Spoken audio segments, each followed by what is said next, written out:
waking up every day and having your memory reset itself. Everything you had from the day before, completely gone.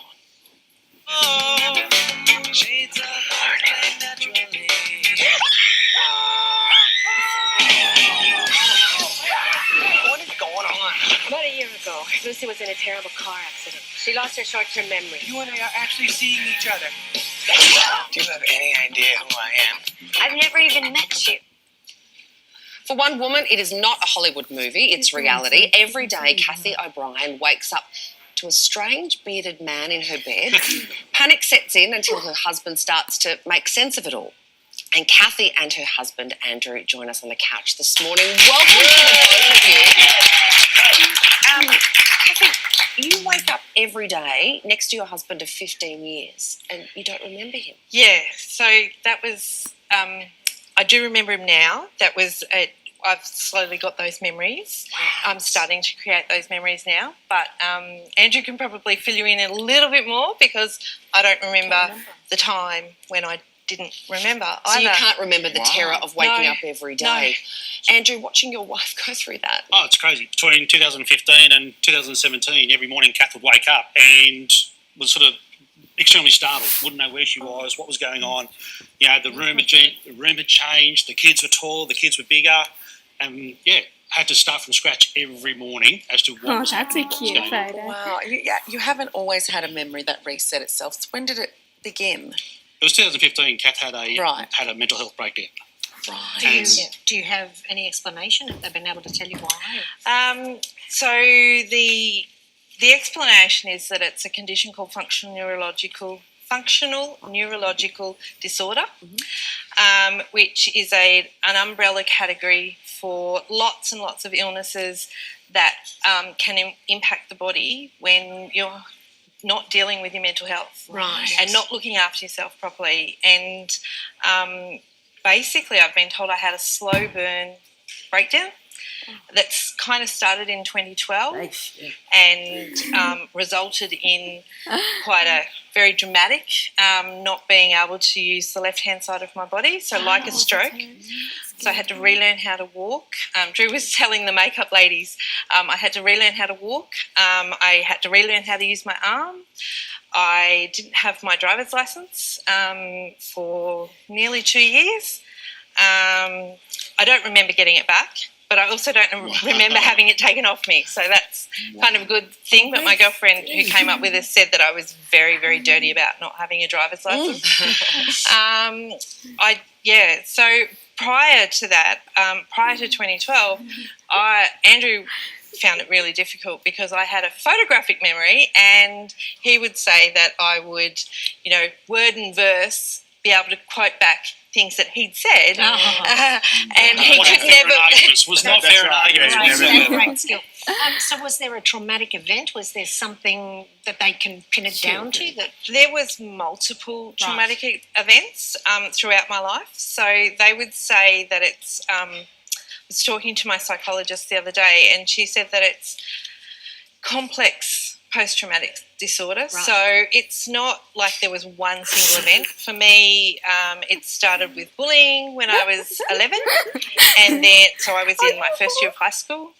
And then that kind of passed, and then I changed schools, so a bit more bullying, and then just So it's just sort of one thing after another. And eventually you just hit and it just breaking point. And in a way, was this sort of like a self-protection mechanism for your brain to be able to cope with all the pain that you were suffering? Yeah. Tell us, Andrew, what was it like every day trying to explain the life that you had with your wife back to her and bring her up to speed? Once Kath had woken up, I had a board because I'm working at the time, and I had a whiteboard on the side of the bed. But the day, the date, where the kids were going to school, what age the kids were. There's a whiteboard on the screen right now. What was going on, what the plans were for the day. We'd have to have, because Kath couldn't walk, as said, she had a breakdown. She couldn't move from her left shoulder down like a stroke. So we had to have food prepared and organised while we weren't there to make sure that she was able to, look after herself. And slowly, things got better with a lot of great treatment from the health professionals did a lot of great work with Kath. Some are psychologists and psychiatrists. Can I just I just want to get inside your head. What was it like waking up? Did you know who you were? Did you? Or can you remember that? Could you remember that? And did you? When you saw these things, did you just take them at face value, or were you suspicious? Or pretty much, I just took everything at face value. I actually brought one of my many journals up and left it in the green room because I was going to read a little page out of it that, and I was reading it just before I came on, and it said, "I've woken up. I'm frightened. I'm scared. I'm shocked. I don't know my kids because they were bigger every day. We got dogs. I mean, thankfully, we only got dogs. It wasn't like I had a child. But my kids were bigger. There were massive events that had happened in our lives that I don't remember. And did you remember having kids, or you just remembered from when they were smaller? I remember having kids, and I just remembered that they were smaller, much smaller. 3 to 4 years. Right, younger. And you remembered having a husband. I remember having a husband. I take it that was before he had a beard? Before he had a beard, yes. Right. And so it was, really, really difficult, and really difficult for the kids as well. I mean, Zach, he was in high school and just early high school, and he had to step up a huge amount with his little sisters, and they were only in primary school. And I've got notes that they would leave me my lunch for me. So my little 8-year-old girls would make my lunch for me under their dad's supervision and make tea and coffee and put it in a thermos. And when you wrote that entry into your journal, would you read that back each morning to remind yourself that it had... That'd be one of the things on the whiteboard was read your journal. Please read your journal, give me a call. We'll talk through what's going on. It must have been so hard on your kids as well because you have 2 girls and a boy, and having their mum not recognise who they are. Was that hard, Andrew? Explaining to them that mum's not well at the moment. They'd been through process. Kath spent about 5 or 6 weeks in recovery hospital up at Coaldale, learning how to use a leg and her arm. So they knew that what she was going through. And they understood that. They didn't understand. They accepted what it was, and they did their best to help Kath along. So everything they could, they made sure that, they come in and say, "Hi, Mum, how you going?" They'd make sure she was okay. Is there anything she needed?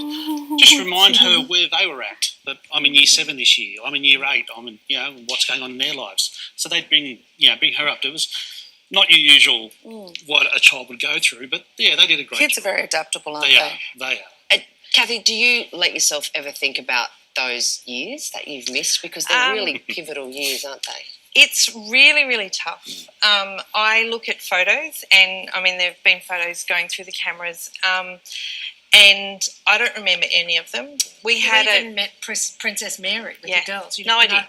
None whatsoever. I look at the photos, and I might as well be looking at yours or Joe's or Angie's trip to America, to Disneyland.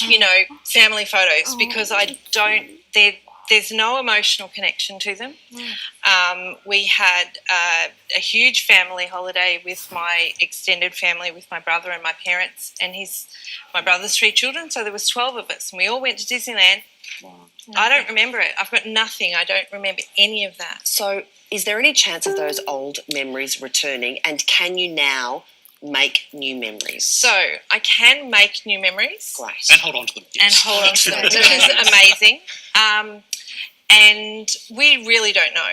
Maybe one day I will wake up and a whole flood of memories will come back. So it's a dissociative amnesia. It's been described as. So, which is also a little bit scary, because you just don't know if all those memories come back in good, bad and ugly. How you'll react to them. What will happen. And in answer to your question before, Joe, do I take things on face value? I absolutely had to. Yeah. I had to trust the people around me. I had to trust my husband. I had to trust implicitly my parents, my husband and the health professionals. Great support group around us, from the schools to the community around us, Cass' parents, my family. They all bounded around us to make sure we got through this. So I really it was a huge exercise in trust to just let it all go. And if the memories come back, that's great. But more important than that is I remember day to day now, which makes life a bit easier. And Facebook has been amazing, because it actually enabled me to have a social life, because I could actually read back on what I over heard, things, and if I'm in a group or even tweeting you guys or something, I can actually read back before I tweet or before I answer someone. So it's a little bit of it was a cheat mechanism for There's me. a record. Catch you up. There's a record, to keep me up to date. So Beth still has. We've got to be careful because with her stress levels and stuff like that, she still gets tingling in her arms and her legs when she gets too stressed, and that's going back to a sign of what was happened early days. So we've still got to watch it every day. It's such an amazing It's not story. overdone. It's not done. And you are so brave, Kathy. Thank you for telling your story, and also what a rock star husband I you know, have. he is. Andrew, Amazing. what a saint. So the FND is a different thing. We're learning more and more about it, and more people around the world are learning more about it every day. So, but she's doing well. Yeah, We're getting better, starting a bit of work again, so it's great. You can follow Kathy's incredible story on her website. Head to lifethroughthehaze.com. Kathy and Andrew, thanks for coming in, and don't forget your journal. Thank you.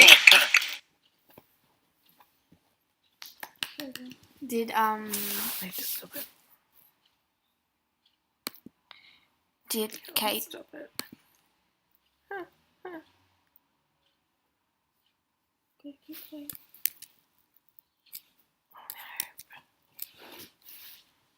well Where is it? Go to quick post.